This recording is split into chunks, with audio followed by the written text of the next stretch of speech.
Over the last year, I've had quite a few friends and family want to get into fly fishing and not knowing what they need to get started, what the gear is, and how to start. Walking into a fly shop can be extremely daunting, especially if you don't know anything about fly fishing, because the gear is expensive. There's so much of it, and some of it can be so specific to the exact type of fishing you're trying to do. And a lot of people will say, well, you need like 50 rods and, super expensive reels, super expensive rods. You're looking at some of these rods are upwards of $1,000. I'm going to tell you, you don't need that. What you basically need is you need a fly rod, a fly reel, a fly line, and some flies, and a net. Net's more important with fly fishing than spin fishing, in my opinion, just because landing the fish can be quite difficult because you've got such a long rod. You're definitely pulling it at a weird angle, trying to land a fish. So a net's super important. Now the big question is what rod, what reel, what line, all that stuff. First setup, I would always go with a 9-foot 5-weight. It is the jack of all trades for fly fishing. It'll allow you to nymph, which is what I'm doing now. It'll allow you to dry fly fish. It'll allow you to throw some really light streamers. It'll pretty much do a little bit of everything. Now, which one? There's kind of a couple different philosophies you can go with. You can go with, super cheap. You can get something off of Amazon.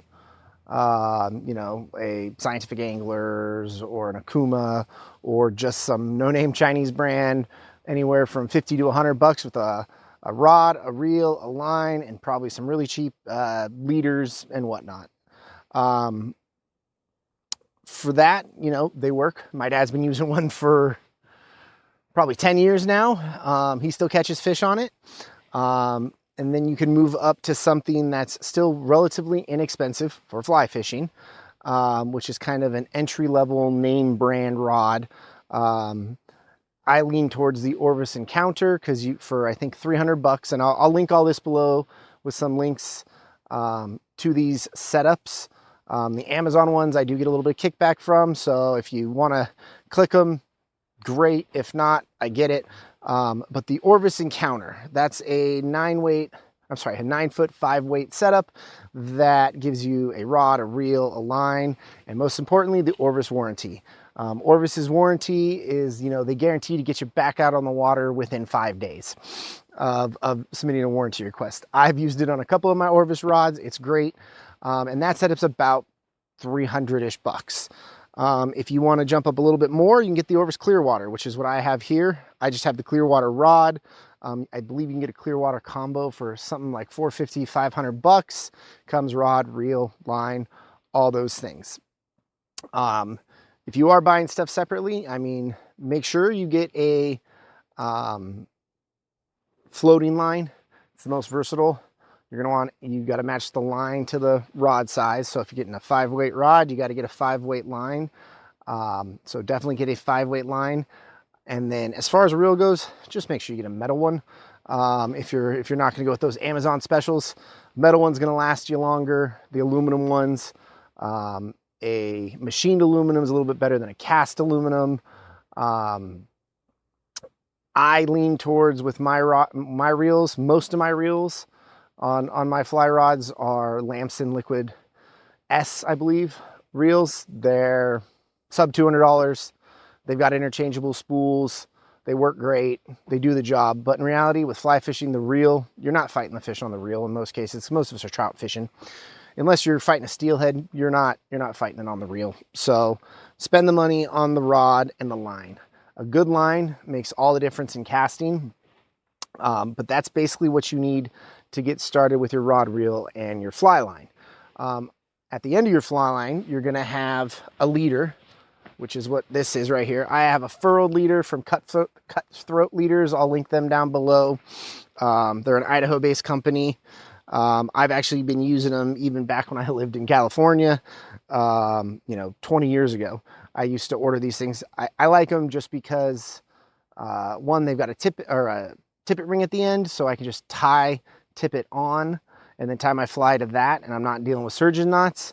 and they don't tangle as much, and they don't hold line memory.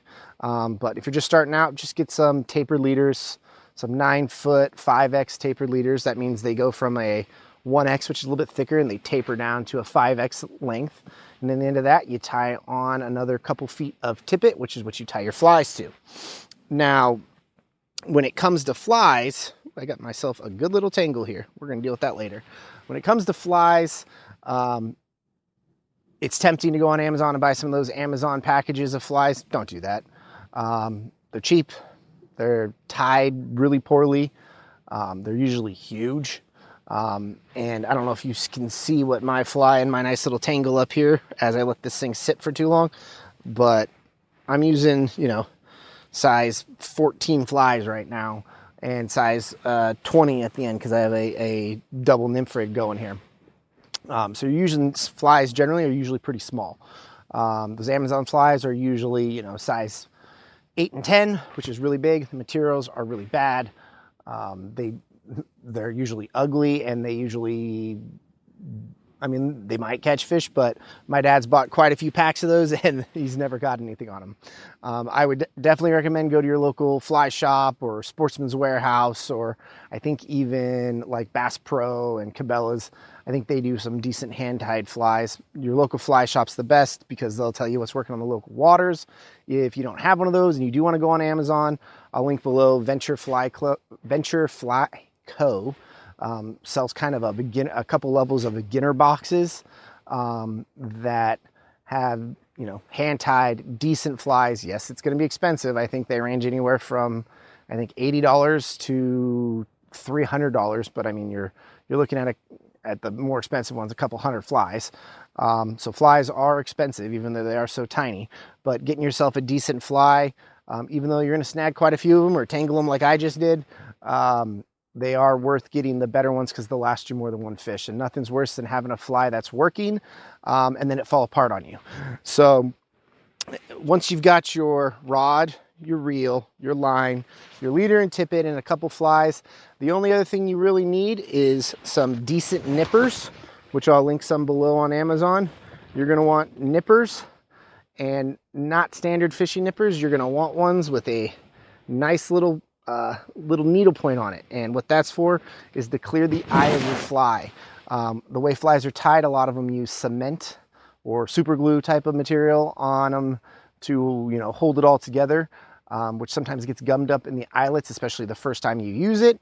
So being able to clear that out or clear line out that's stuck in there from the last time you used it is kind of crucial. Nothing's more irritating when you forget those, and then you can't you can't tie your fly on that you want to use because it's got a bunch of gunk in the eyelet. Other than that, a pair of Hemostats. There goes my waders.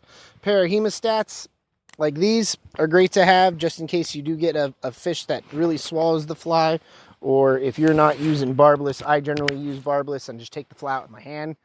Easier on the fish, but if you're not using barbless or you're not crimping your barbs or it really swallows it and you think you can get it out without hurting the fish, forceps are pretty much a necessity. Other than that, a decent net. I got this one here off of Amazon. It floats. Floating net is nice because I have dropped non-floating nets in the river before and they were gone. Other than that should be able to get you out on the water and flinging flies and hopefully catching some fish. If this video was helpful at all, please go down below, leave a comment. And if you want to see more, fishing here out in Idaho, please hit that subscribe button, hit those bells. And now that my knee injury is cleared up, I should hopefully be posting much more often. Thanks. Have a good one.